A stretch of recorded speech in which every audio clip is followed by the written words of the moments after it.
দেখেন আজকে বাজার থেকে মরিচ এনেছে তো রোদে দিলাম মরিচ শুকানো লেগে মরিচ গুলা কিন্তু অনেক সুন্দর।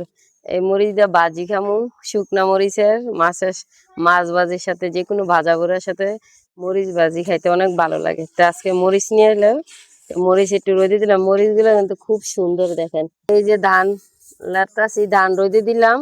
এইগুলা কি ধান জানেন? এই যে আবার হালি ফেলামু ধানের, এই ধান উঠার পরে আবার ধান লাগামু। বিষের ধান আমি আনলাম, বিষের ধান একটু রোদে দিয়ে একটু শুকিয়ে নিতে হয়, তাহলে মানে ধানের আলিটা একটু ভালো সুন্দর হয়ে আসে। তা আমি রোদে দিয়ে দিলাম।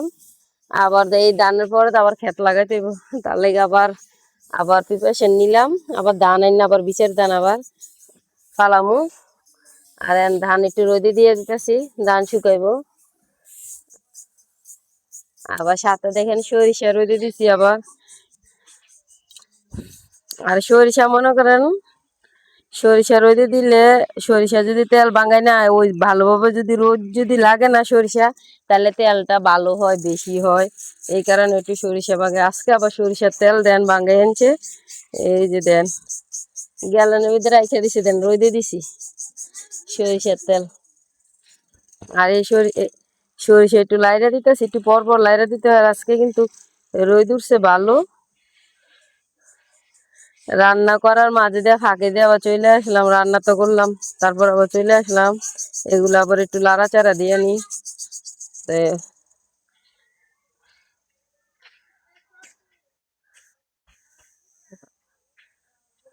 তো সবাই ভালো থাকবেন, আবার পরবর্তীতে আবার কি করি আবার দেখামু।